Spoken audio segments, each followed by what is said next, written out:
The orchard. Colin has started work at the orchard. Mrs. Clark talks to Betty Talbridge about Dr. Clark. The police talk to Mrs. Bidderdale about the death of Cannon Walter.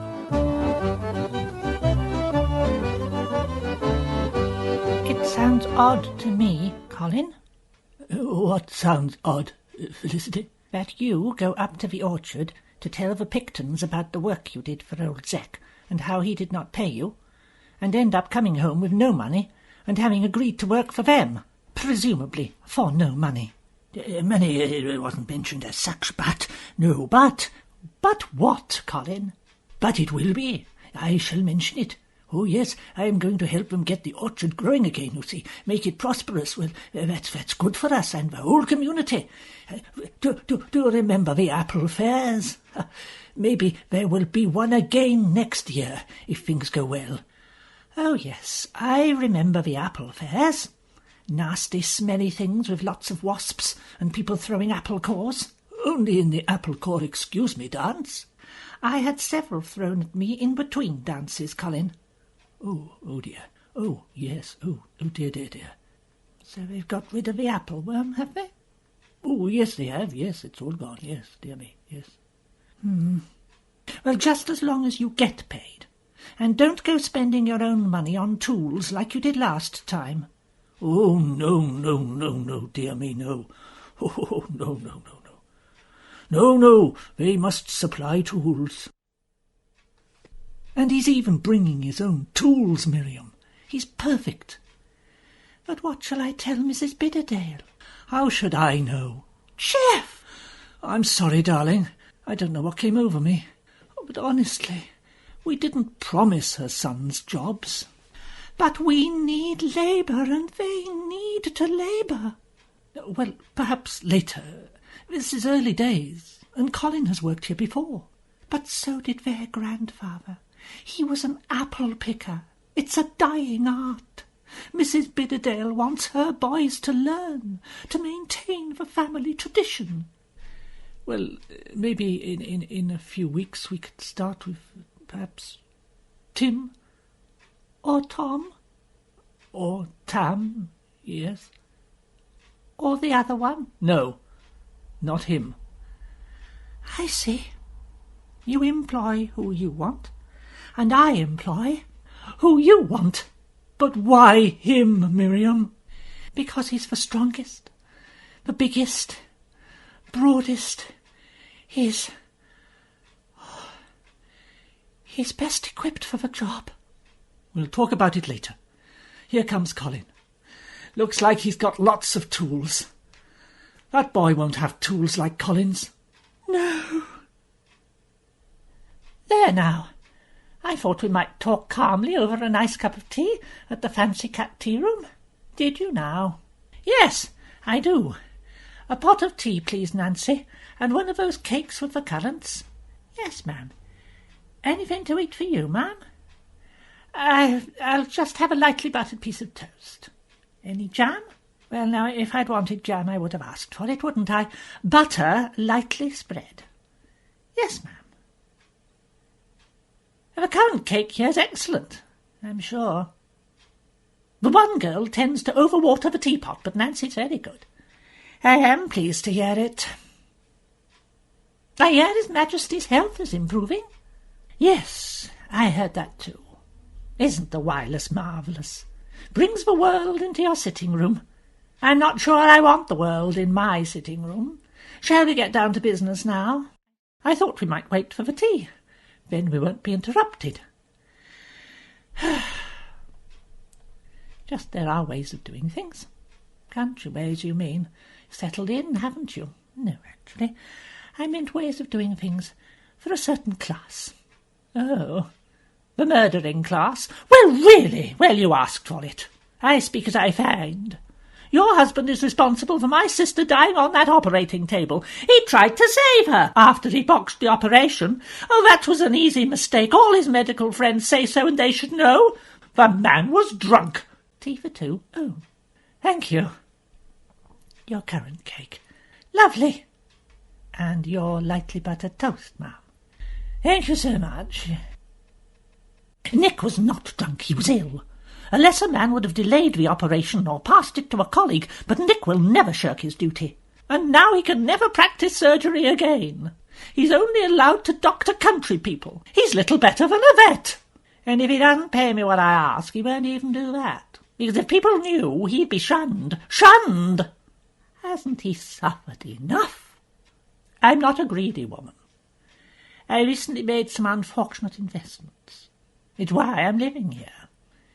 All I want is to recoup my savings. No more, no less. Well, how much is that? I'll write it down. Morning, Mrs. Picton. Oh, it's you. Aye, me. Tim and Tom are helping Grandad drain the duck pond again.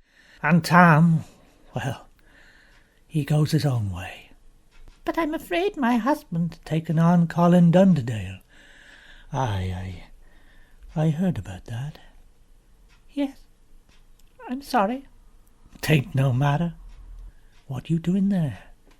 Checking this barrel of apples for worms. That ain't no job for a lady. I'm no lady. I think you are. And I hope as I'm a gentleman. Here. Oh, you've taken your shirt off. Get apple juice all over it, otherwise. You need to plunge your arms deep down into the barrel to find the worms. Always in the bottom apples. Oh, Miriam, I was thinking Oh, am I interrupting something? I was just lending a hand, Mr. Picton. Always glad to help out. There ain't no worms in that barrel. That's a good 'un. No, I better get myself a dip in the lake. I'm all sticky with apple juice. Well, really, I hope he doesn't make a habit of just coming over like this. He'll need a towel. I mean, what's Colin going to think? Oh, out of the way, Jeff! We can't afford it, May. I know. What did you say? But I talked to you. Once you give in to a blackmailer, they never stop. She won't stop. There may be a way. To find that kind of money? No. As you say, it'll only be the start. But there may be another way to stop her talking. Murder, you mean? Well, yes, it's crossed my mind, but how? She'll never see me professionally, and I'm not the sort of man to bludgeon someone to death in the middle of the night wearing a mask. You know I'm not, May. I wasn't actually referring to murder. Oh. I meant, if she can threaten to expose your secrets, we could threaten to expose hers. Hers? I've still got her sister's medical records. Shouldn't they have been returned? Yes. You see? This means... Yes, I know. We've got her. Sorry to bother you, Mrs. Betterdale. That's all right, John. You've got your job to do. How do you like being a policeman? Oh, it's very nice. See this little badge on my helmet? Yes. I polish that up every day, I do, with vinegar and newspaper. Well, you've done a very good job. I can see my face in it. Tragic business, this, with a cannon. But the way I see it is, he was packing his things, and the new vicar, Dr. Mandible, he passed him the toilet brush, which he'd forgotten, maybe, and the cannon is on the top of the stairs. He turns and takes the brush. He stumbles, the handle snaps, and back he falls. Bump, crash, bang, slap on the floor. It was a carpet. Yes, but no underfelt. And that's a very hard floor underneath. Yes, it's old stone floor, is that. So what I need you to tell me is if what you saw and heard contradicts that in any way. All I know is the look on that man's face as he stood looking down at the poor cannon. Guilt written all over it.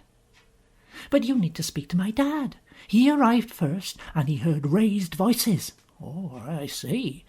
Where is he? He's draining the duck pond. I'll stroll down there then. And thank you for the tea. You're welcome, John. Oh, and tell your mother I'll drop them curtains round Friday. Right you are. Should I have told him the canon's last words? No. I must ask the bishop first. It may be a religious matter. Come in, Neville. Shut the door. What are you doing, Dad? Losing that orchard cost me money, boy. But they paid you back the money you lent old Zack. I didn't want that money back. I want the land to flatten and build on. Cheap, nasty little houses for cheap, nasty little people. It's about time this village expanded and got some new money in. Well, hand on heart, I can't say I'm sorry you didn't. I like the village the way it jolly old is. Yes, well, that's because you're an idiot. Do you know what's in here? Oh, that's horrible. What are they? Apple worms. Hundreds of them. When it gets dark, we're going to take 'em up to the orchard and set them free. But all those new apple trees, Mr. and Mrs. Picton are relying on them. Exactly, Neville. I shall have that land yet, and when I do, this village will become, No, Dad! a suburb of Yodelbrightshire.